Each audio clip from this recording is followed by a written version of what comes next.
Wow. Wow. Good morning, South Carolina.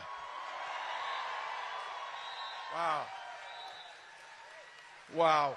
Well, first of all, Madam Chair, thank you for the kind introduction. More importantly, thank you for the commitment to making sure that our representatives are there to make sure they're improving lives of the people all across this great state. So thank you for that. Boy, I'll tell you, and I think some of you were here, can Jim Clyburn put on a party? Holy smokes. I got to tell you, the fish is one thing, but the sense of excitement down here is really something. And I think for many of you, paying tribute to the patron saint of the Palmetto State and Jim Clyburn is something that was a privilege for me. I tell people this, when I first got to Congress, I did not know my ass from my elbow when I got there. So it's a common affliction in the House of Representatives, so as you well know. But Democrats do something a little different, and there was a cure, and that cure was Jim Clyburn. He took me and so many of my colleagues when we got there and showed us how to be good public servants, showed us how to be good members of Congress, not just showing us how things work, but showing us how you conduct yourselves. And I always remind this to people, as a brand new congressman, I equated it was like learning music from Beethoven, someone who had done it, someone who had the gravitas to teach it, but someone who understood and demonstrated it. Congressman Clyburn's superpower is his moral compass. And I'll tell you this, it's wherever he goes is where our party should go. It's where his moral compass takes us is where we should end up. So again, a huge thank you, and I'll never get the privilege of being able to serve in Congress, but the privilege of serving alongside someone like Jim Clyburn. And there were days when I would have to think they were going to throw me out because I didn't belong there. I would sit between Jim Clyburn and John Lewis and listen to them talk about how we got to where we got. That is pretty special. So to South Carolina, on behalf of the other 49 states, thank you for Jim Clyburn. Thank you for sending him. Well, now the real VIPs. To all of the delegates here today, thank you. Thank you, thank you, thank you. Veterans in here, I saw you stand up a little more. Thank you for the service that you give to this country and continue to give. Union members, thank you for standing up for the middle class. Special shout out to my fellow public school teachers. Thank you for that work. And to all the party leadership, you are the true leaders of the Democratic Party. When I get asked who's the leaders of the Democratic Party, well, I'm looking at them right here today, and that's the way it's supposed to be. So thank you for all you do. Honored to be with you all. And the real reason is because all of you could be anywhere else. My God, it's summer already. I was saying that I don't know how to respond to this because it's still a little bit wintry in Minnesota, and I come down here and it's warm. You could be anywhere. The midterms aren't for 500 days. But you come here for the simple reason, very simple reason. You love this country. That's why you're here today. That's the reason. And that's the reason I'm here. And I just need to say this to you all. I could not have been prouder to have been on the ticket last fall with someone as talented and as accomplished as Vice President Kamala Harris.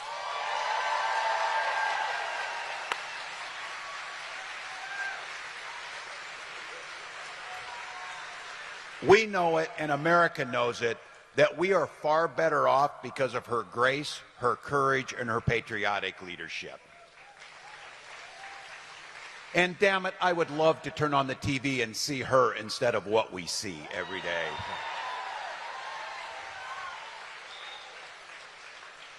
Since that election, I've been doing a lot of thinking and a lot of traveling. I spent a lot of time on the road. I was in Wheeling, West Virginia, Omaha, Nebraska, Youngstown, Ohio, Fort Bend, Texas, I know you're all thinking it. Wow, those are strong Democratic strongholds, each and every one of those. But I went to those places because those are places with Republican members of Congress in states that voted for Donald Trump. And I went there to listen to folks. And I want to tell you, they are really pissed off about what's going on in Washington. Recently, it's been the talk about the big, beautiful bill. I used to teach fourth grade, and I was going to say it sounds like a fourth grader came up with it, but that would be insulting to my fourth graders. It did not. Trump and Republicans are trying to ram this monstrosity through Congress before any of us figure out what's really in it. Well, you know what's in it. A record-setting shift of wealth to the rich from all the rest of us. If you're a young couple raising a child with a disability, getting your health care through Medicaid, you could be one of 15 million that are going to lose your health care. If you're a single mom working, relying on SNAP, this bill would kick you and your kids off and nearly 11 million of our fellow Americans off this vital lifeline. If you're a young guy holding down a job making solar panels like we're doing in Minnesota, your gig could be one of the 700,000 jobs that this bill will kill alone. So while working people get the shaft, who benefits from this bill? I don't know if anybody, there may be, we'll see if somebody in here, if you make $4 million a year, you get a $400,000 tax break. And if you and your spouse are worth over $30 million, you get to pass that wealth down to your Nepo children tax-free. But if you make less than $50,000 a year, the best you're going to get out of this is about $300. Less than a decent set of tires will buy. But it is a little something, I'll give you that. But it won't make up for what you're going to lose in having to pay to go to the doctor's office or the grocery store. So to put it plainly, the rich are going to feast, and the rest of us will be lucky if we get scraps.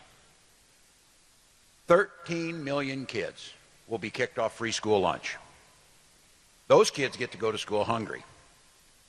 And all but 2 Republicans voted for this big, beautiful pile of bullshit. All but 2. You know when they voted for it? Right before 3 a.m. Every heist needs the cover of darkness to get through, as you all know. But when Trump and the Republicans aren't sacrificing our livelihoods at the altar of massive tax cuts for the rich, they're finding plenty of other ways to screw us over and make life hell. You can talk to my mom, or roughly 1 in 5 South Carolinians who rely on Social Security as their major retirement income. They're terrified. You've got some 19-year-old Doge dweeb rooting around in government systems, mainlining 4 locos, and messing everything up. If they flip a wrong switch, my mom, your relatives, people that depend on Social Security, they don't get a paycheck, which means they don't get to pay for the heat in their home or their groceries. But I want to give Elon a little bit of credit. I know you're finding that hard to believe, but I'm going to. Somebody said, do you think he does anything right? Yes, this week he did. He finally quit and found government ways. He did do something right.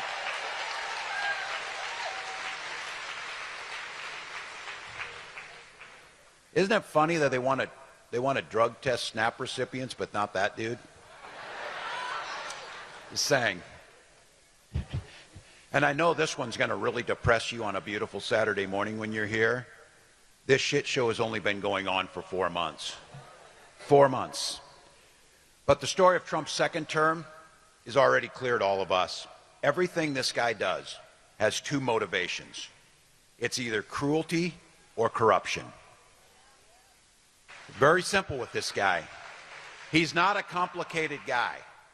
Ripping your health care away, that's the cruelty. Cutting taxes for his billionaire buddies, that's the corruption. Tariffs, blowing up all of our budgets and destroying small businesses, that's the cruelty. A free jet from Qatar, that's the corruption. Disappearing people off the streets, that's the cruelty. Selling White House access to crypto bros, that's the corruption. And those bastards didn't even get a decent steak out of that deal either. So, look, I find my joy in small things. I find the joy in small things. But don't forget for a minute, and all of you know this, he didn't do it alone. All of those Republicans in Congress are fully complicit in this. Every one of them.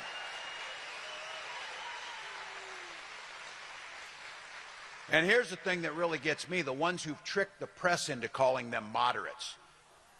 You know, they get Susan Collins on TV, and she's always deeply concerned about things. Well, do something then, instead of being deeply concerned. Because there's nothing moderate about caving to Donald Trump every single time he asks. Every single time. Which brings us to why you're here on a beautiful Saturday morning, giving of your time. You could be doing things for yourself, things for your family. You could be thinking about your little part, but you're not. You're not only not just thinking about yourself, you're thinking about others, neighbors. You're thinking about people you don't even know. And you're thinking about those who are less fortunate that can't be here today because they're working 3 jobs just to put food on the table for their kids. That's who you're thinking about. And you know what the payoff at the end of this is? We're going to make them pay come the midterms for everything they're doing.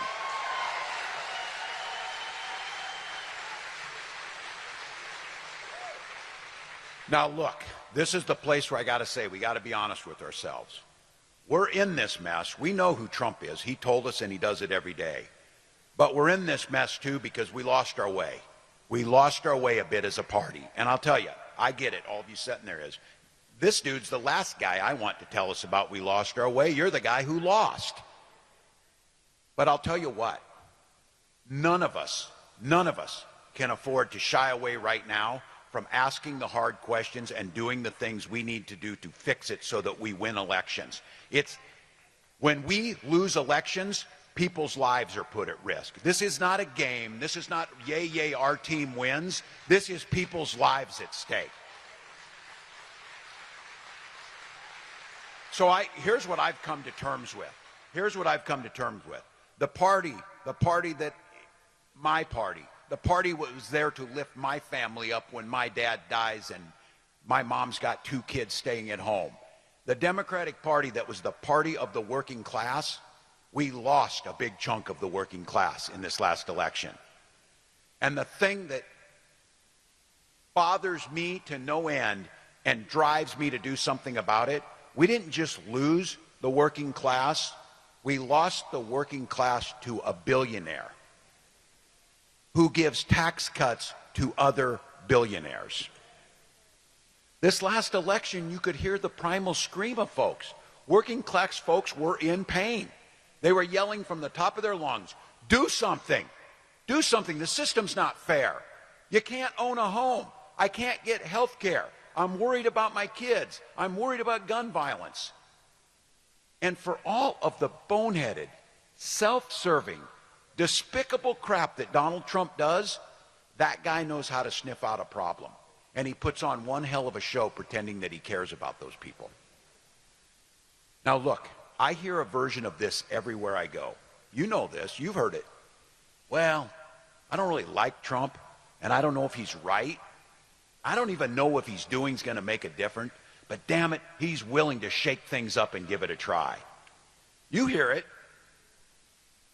What about us then? How do they view us? Well, Democrats, we have no shortage of good ideas. We talk about it all the time. You heard some of the things we did in Minnesota, but when we get into power, we haven't been able to get the stuff done. At least not the stuff that people actually care about and feel in their life. You know this is true. Some of you here have knocked your damn fingers until they were bloody on doors and called people. It's terrible to pick up the phone and call somebody cold and say, I'm calling from the Democratic Party. Piss off, or whatever they do. You've been there. You've done the work. But they don't see it transferring. And you have to keep going back and asking folks. The other day I saw this. I read about a Democrat down in Georgia. They asked this woman, simple question, describe the Democratic Party. This is a Democrat. This woman is a Democrat. And she said, a deer in the headlights. She said it's like they see the car coming, but they just stand there and get run over by the damn thing anyway. That's a review of our party by someone who actually likes us. It's a damning indictment, but I think it's right on the money. The problem isn't just an existential threat politically. This isn't about winning elections. This is about what's demanded of us morally. Because we're fighting for working people. That's the DNA of the Democratic Party, working for working people. Our party used to have the courage to do big and bold things. We're the people, and the people who sat in these chairs before you who built Social Security from scratch. We're the people who secured personal freedoms. We're the people who rescue the economy every damn time the Republicans crash it. It's like 2 or 3 times we've had to do this. And you know we're going to have to do it again. Look, we also used to have the competency to get the basic stuff done, like helping you find meaningful work, living in safe, secure neighborhoods, and sending your kids to good schools, until somehow we strayed away from that North Star. But right here, right now, while Trump and the Republicans are showing the working class what they truly look like, we've got an opportunity to be their champions again. How? And this is for me. I think it's pretty simple. We've just got to show them that we've got the guts to fight for them, that we truly believe it, that we will fight for the working class. Now, all of you are saying, we brought this guy all the way down here to tell us that, and you're like thinking, no shit, that's what we have to do. That's what we have to do. But I will make the case. I think it's been missing, and I want to be specific here, at a national level of who we are, what's our party brand. Right now, I think governors have an opportunity as much as anyone to make a difference. And I would make the case. That's why you need to elect one here, by the way.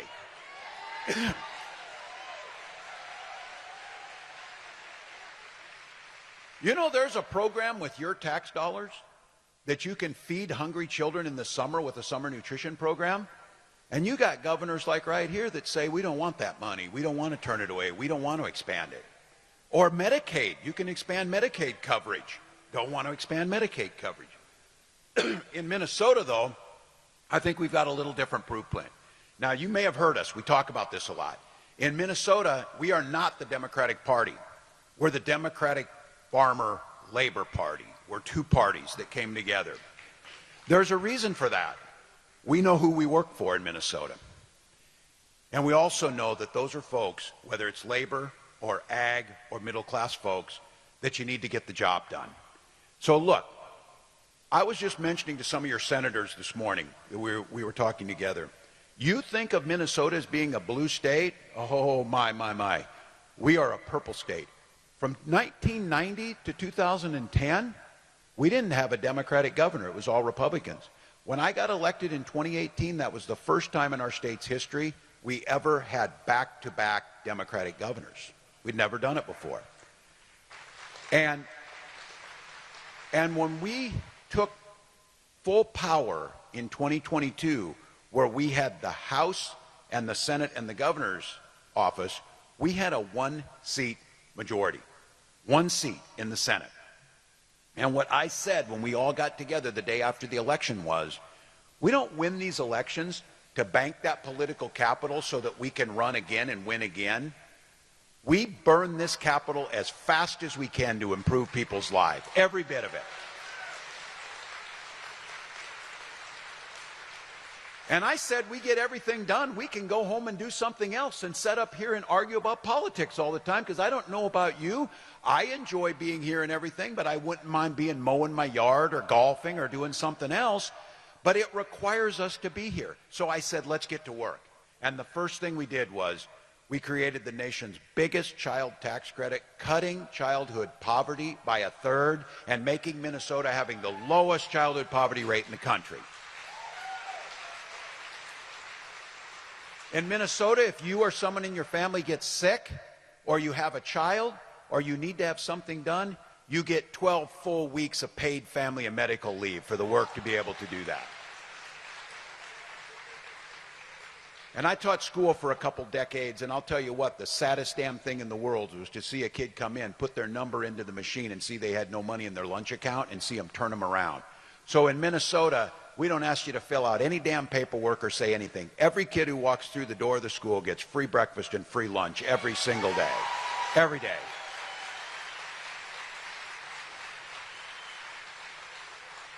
And we're damn tired of corporations having all the decisions about this, so we expanded the nation's largest and most aggressive expansion of labor rights and union organizing in the country.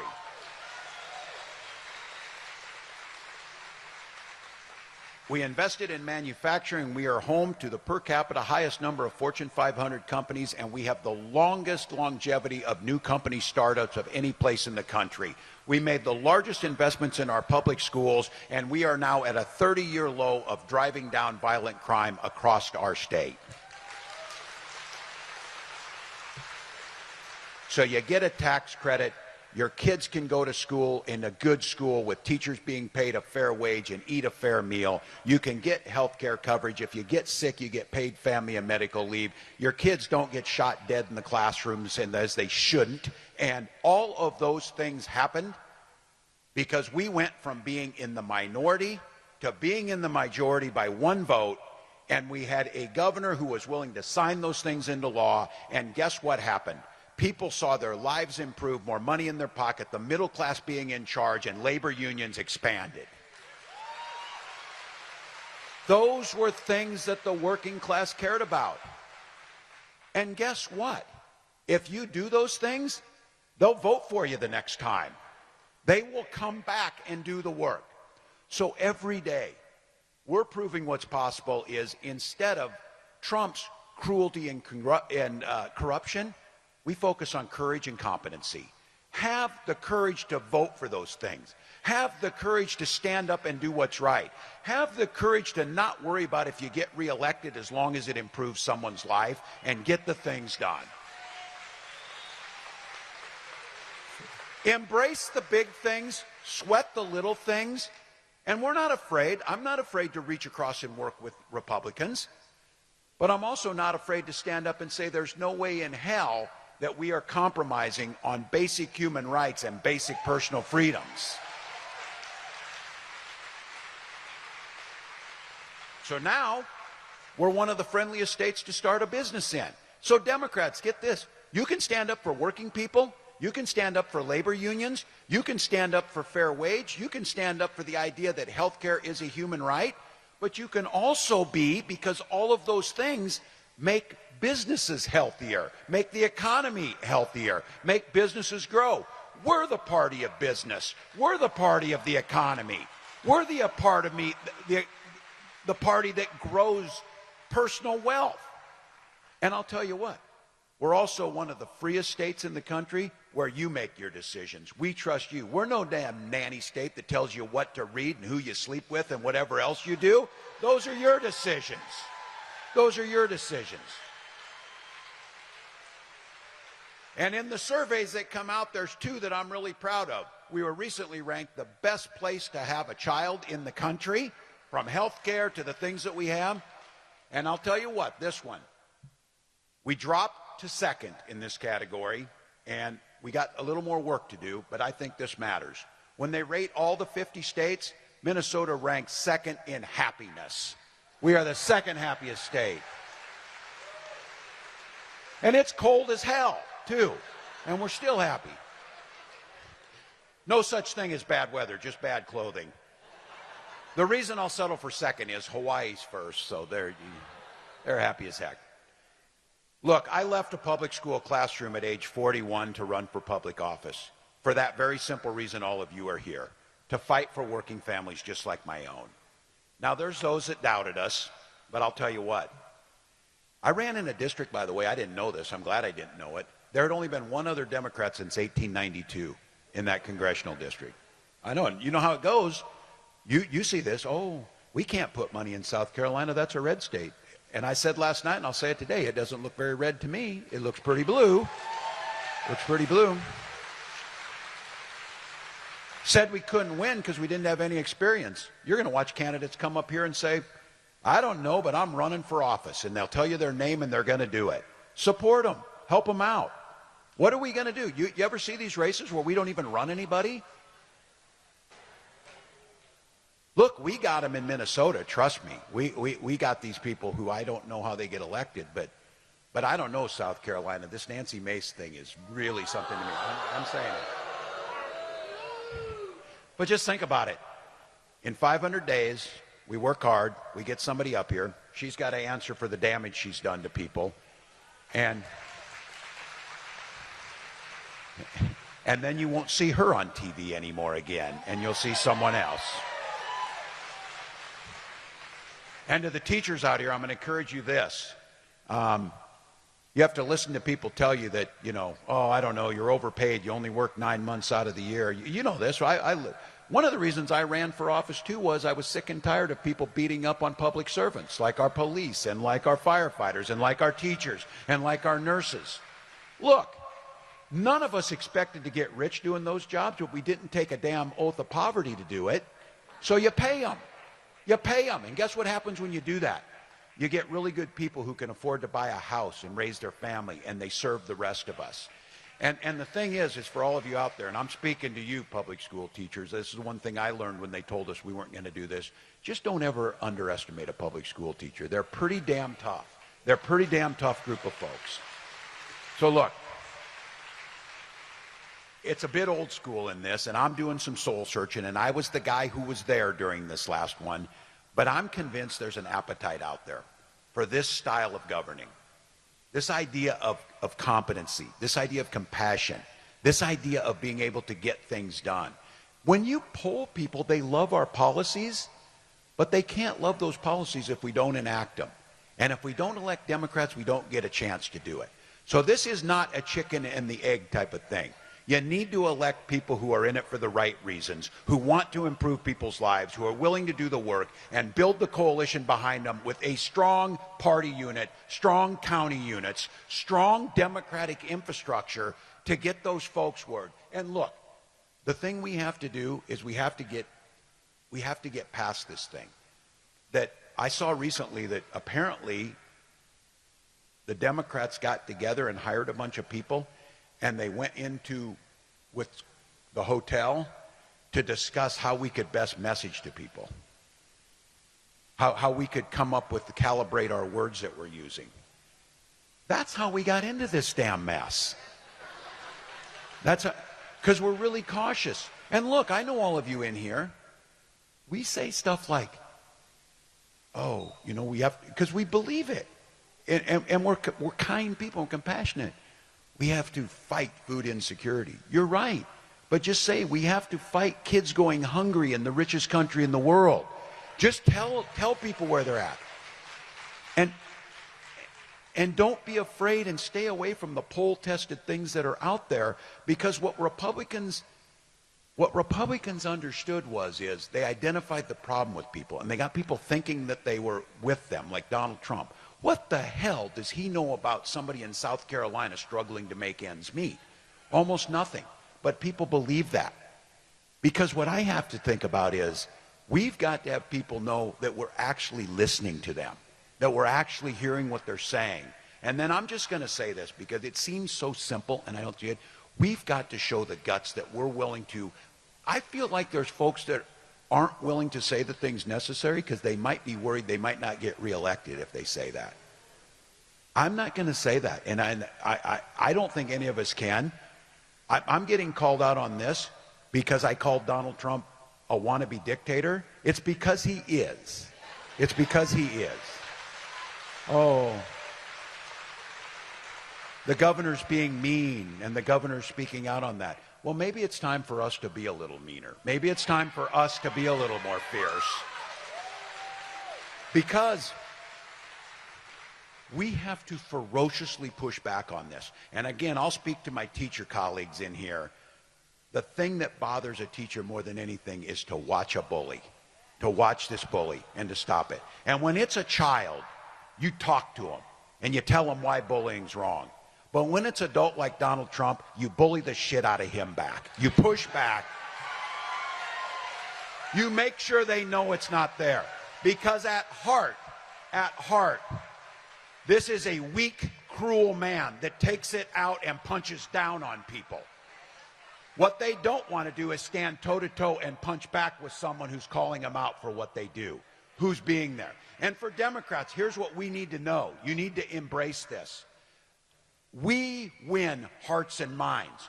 We win the issues. If you go ask people if they want children to eat, they'll say yes. If you go ask people if they want smart things to make sure our children aren't shot in schools, they'll say yes. If they say, do you want us to pay our public servants a decent wage, they will say yes. We win the hearts and minds. They win power. And when they take power, they move with it and exercise it. So I'll tell you what, we have got to have and understand an unshakable responsibility that we have to make sure that come hell or high water, everyone in this country can afford a decent life, enjoy a secure and dignified retirement. Women can still get reproductive care, and no one,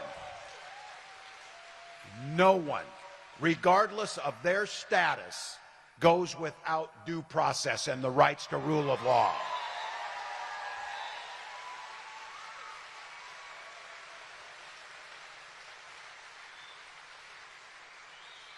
For those who tell us we get distracted with these issues, I've seen politicians, Democratic politicians, say, well, we can't get distracted with this issue of them scooping folks up and sending them to El Salvador because we got to talk about the economy. Can we not do two things at once? Can we not stand on basic rule of law and human dignity and the foundations of this country and also say tariffs are stupid as hell and they're hurting us? They're hurting us. We can do that. We can educate our children and invest in good schools and also talk about they shouldn't be being shot dead with weapons in those schools. It shouldn't be there. We can do that. And I don't care if you're in South Carolina or New York City. You can't be supportive of kids being shot dead in schools. That's a unified position. So look, we've allowed ourselves, and I think it's fine because we are this. We're defined as anti-Trump. You damn right. You damn right. We are anti-Trump. But we also have to spend the time letting voters know what we stand for. And once we stand for those things, if you truly stand for them, then you actually have to get it done. You've got to build government with a bold vision that's actually delivering on those policies. Because I'm guessing in here, it would be pretty popular if you said, and if you put it to the ballot and asked South Carolinians, do you think we should have paid family medical leave in South Carolina? I think they would say yes. I think they would say yes. You know when they would really say yes? When someone in their family got cancer and they were able to care for them and get them through that. Then they would say yes. When they don't have to choose between taking care of a sick child and losing their job or losing the pay that keeps the roof over their heads. Those are basic things. And when you do those things, guess what happens? The economy grows. And people find themselves more secure in life. And we have a better, more equal, more just country. And then the side effect of that is people no longer wonder what the Democratic Party stands for. The Democratic Party stands for taking care of my family. The Democratic Party stands for doing things that improve people's lives. And so now all of a sudden, and I'll say this too, you got a whole bunch of young people, and my son is one of them. By the way, I'm really proud of this. This feels like my greatest accomplishment. My son Gus is graduating on Tuesday, so that is my proudest moment. But Gus tells me a lot of young men, you might have seen this, a lot of young white men did not vote for this ticket. And they're wondering what we're doing with them. My son says, Dad, most of them don't know about the policies and stuff, and if they do, they probably agree with you. They just think the other side, it's cooler to belong to this. They just think it sounds tough to belong to this. Or they feel like you're at least going to them and talking to them instead of having people they don't know up there with you. And so this idea, and I've said this a lot of times, people want to belong to something. They want to be with other people. Most of us, sometimes other people bug us and we want to be alone. We know that. But I know this as a teacher. I was involved, coaching sports, but I was also involved with helping with the musicals, and I was also involved helping with the speech program, and also that. And I did those things that I liked them, but providing a place for a young person to feel like they're part of is really important. And I would argue that's true. In a society where we have become more divided, less personal, where people look down at their phones and text, and I'm not dogging on technology, but I'm saying I think it's made us more isolated. I think it's made people lonelier. I think that's especially true with a lot of men. They want to belong to something. Donald Trump knows that. It may not be a football team, but he provides them a uniform, that damn red cap. He provides them a common language that they talk about. He provides them something that they belong. Now, we know in healthy organizations, you don't need to demonize someone else, but since he's only offering anger and animosity and belittling others, he still offers something. We, as a Democratic Party, have to offer a place that is, yes, welcoming, but I can't imagine. People don't go to his rallies to listen to his dumb crap that he's saying. I don't believe that. I think they go to those rallies to be next to people who think like them. I think they go next to those rallies to feel like they're part of something. I bet you they go to those rallies to talk about their kids to one another and talk about what's going on in their lives. And in a society that seems more divisive, that political party or that movement that he has, I would argue a compassionate, kind place where everybody's involved is a place they should be too. But damn it, we should be able to have some fun and be joyful. We should be able to gather in these places. We should make them feel like they matter. So look, we've got the guts, and we need to have it, to push back on the bullies and the greed and punch them right where it needs to be done, to telling our policies are better, our policies improve your lives, and what you're doing is cruel and corrupt, and it cannot stand. We need to say that. We need to bust down systems. And again, this is my take on this. What Donald Trump has taught me is, I've been in this now elected office for 20 years, and there's issues that I have worked on for 20 years. And they're like, well, it takes a little time to get this done. People have been born and gotten old. And yes, I'm proud. In 2010, I voted for the ACA to improve health care to everyone. I voted for Obamacare. And I went in front of town halls and defended that vote. And I heard people tell me, you're going to lose your job over that vote. And I said, sounds pretty good to me. If people are going to get health care, I'll go back to teaching school and coaching football, because that's worth it. That's worth it. What Donald Trump figured out was it shouldn't take 20 years. So I'm just cautioning everybody. When we win, and we will, we're going to win the Virginia governor's race come this November. We're going to win New Jersey. We're going to take back the House of Representatives. But I'll tell you what, and the people in this room are probably the most impatient. When we get back and win that election in 28, we damn sure better not say, you know, I think we're going to tweak some of these things around health care to make it easier for you to talk to your insurance companies. Really, you think you better maybe deal with that? You think maybe we better be bold? You think maybe we better make real changes in people's lives? Because here's the deal. I think it's unconstitutional, and the courts will determine if it's illegal. But what Trump learned from his first term to this one is, if you say you're going to get things done and actually do it, even if it's not the right thing, people still give you credit for getting something done. They give you credit for doing it. Now, it's destructive as hell on their side. Think how powerful a tool that will be if we move with the same speed that he's moving to give everybody health care, to improve our education system, to address the climate crisis, to defend human rights, both here and abroad. Imagine how powerful that is. So look, here's the time. Here's the time for all of us. Donald Trump is the existential threat that we knew is coming. It is going to be, I'm not going to whistle past the graveyard, it is going to be a challenging few years here. But it starts this November, actually it starts this Saturday, as us starting to organize.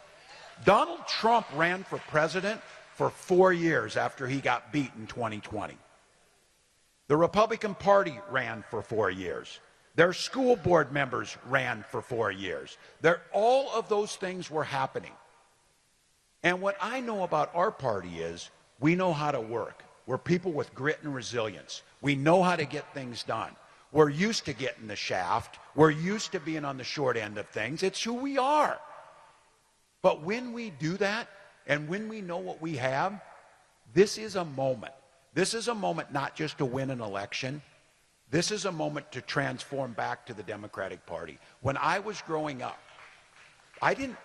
many of you, if you're my gray hairs in here, know this. My family wasn't overly political. They weren't overly political, and we were in a small town. But there was no question for me as a 17 or 18-year-old, if I got asked, what's the Democratic Party? Oh, that's the unions, and that's the folks that work for working people. That's who they are. Well, who are the Republicans? That's the country club and the rich people. That's who they are. And it was pretty clear. And then you started to figure out, this Social Security thing is a good idea. Who came up with that? Democrats. This GI Bill and Pell Grants to make college more affordable. Who came up with that? Democrats. This idea that you should trust women to make their own health care decisions. Who came up with that? Democrats. You knew that. This is our opportunity, and for the leadership that's in this room, let's define who we are.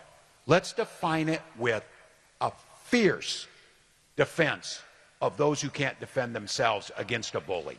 Let's fiercely push back everywhere we can.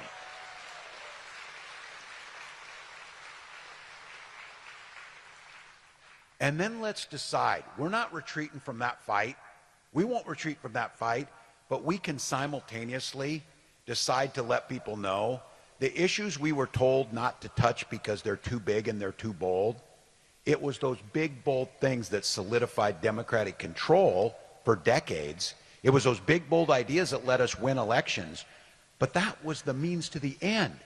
It was those big, bold ideas that were enacted by the Democratic Party that improved the lives of millions of Americans. It was those big, bold ideas that gained our reputation around the world that the United States was the good guys who stood with people who were less fortunate. It was the United States who stood up to places like Russia, like North Korea, instead of voting with them. That's our opportunity. This is an opportunity to do the things that we need to do. Now, look, some of you are in here saying, oh my God, we've been through this, we ran elections. Look, losing an election is an opportunity to reflect. It is an opportunity to reflect, but it damn sure better be an opportunity to fight a little harder coming back the next time. That's all I would say. So, I'll cop to this. I am an eternal optimist, but I came about it legitimately. I supervised the lunchroom for almost 2 decades. You don't survive that gig if you're not an optimist. You do not survive it. But I know, and I think it's just perfect as I see this. Some of you heard me talk about this a lot. I think the most powerful word, my wife says this, most powerful word in the universe is hope, is the hope for it. And the motto of this great state, while I breathe, I hope. While I breathe, I hope. I'll take that one step further. Hope is the energy that gets us believing in a better tomorrow. But as my wife Gwen says, though, she says, but hope is not a damn plan. We can't hope that Donald Trump quits acting like he is. We can't hope that we win an election. We can't hope that these people aren't as cruel as we think they are. We can't hope that people get the health care that they so desperately need. We have to plan for it. And that's what brings you here today. You're giving of your time, your treasure, your talent to build what's necessary. And I'll tell you this, those things we accomplished in Minnesota wouldn't have happened without restructuring our entire Democratic Party, putting the power back in the county units, putting the power back in the state units. And it wouldn't have happened without some soul searching, because I'll end with this. I don't want you to believe, oh my God, everything is like heaven in Minnesota. No. Because last weekend was the 5-year anniversary of the murder of George Floyd on a street in Minneapolis. We always like to think of ourselves that we were on the right side of that Civil War. But I want to be very clear with this. I had a woman a few years ago, and we were talking about racism, intolerance, structural barriers that were put in place to hold people back. And this woman was sitting with me in Duluth, Minnesota, about as far north as you can get up on Lake Superior. And she came from Arkansas, and she said, yeah, Arkansas is racist. She says, but in Minnesota, the racism's quieter, but it's meaner. And I think the acknowledgement of this, we know we've got work to do. That's why we're a group of people that believes it's important to teach our history, our true history, to every one of our children. And a great state and a great country can acknowledge where we've got it wrong. But once we start to do that, and in the 5 years since George Floyd, whether it was getting rid of some of the techniques in policing, or coming to the grips that our police can't be asked to solve all of our problems in the middle of a crisis, while we brag a lot that Minnesota has some of the highest graduation rates and achievements, it starts to a little different when you disaggregate that data and you start to see the gap between black and white students is as big as any place in the country. So we took those things on. We didn't admire the problem by calling it out. We tackled it. And just this couple weeks ago, we announced we had closed that graduation rate to the greatest amount that we had between black and white students in state history. Now, I tell you this, for all of you in here, I don't believe you get patted on the back for doing what you're supposed to do. So we as a Democratic Party, I know those will say, oh, you focus too much on this diversity and this equity and this inclusion. We focus on it because it's foundational to everything we do. We focus on it that closing that gap is not only morally the right thing to do, our future depends on us closing that gap. Our future depends on it. The leadership in this country, in Minnesota alone, 80% of our workforce will come from communities of color over the next 75 years. Even if you have no moral courage in your body at all, if you want to see us survive economically, you damn sure better start investing in black communities and making sure they're healthy and educated.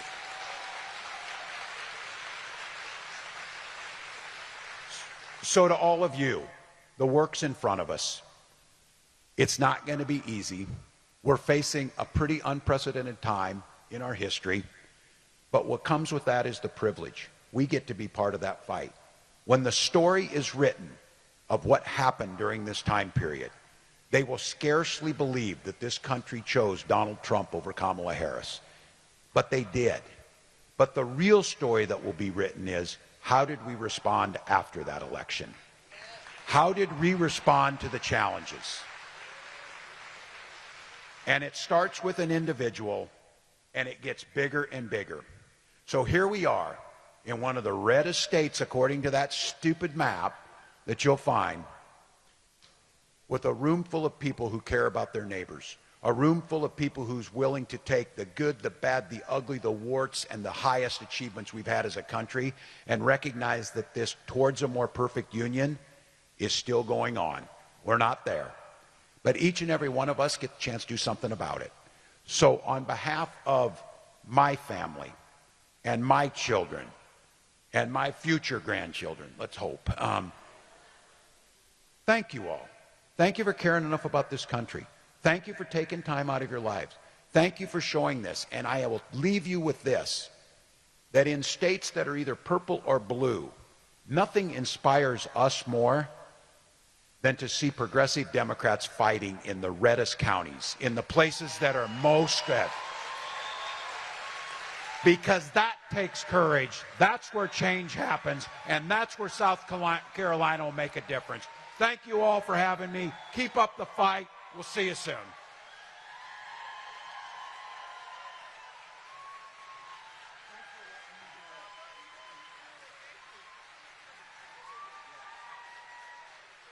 Thanks, folks.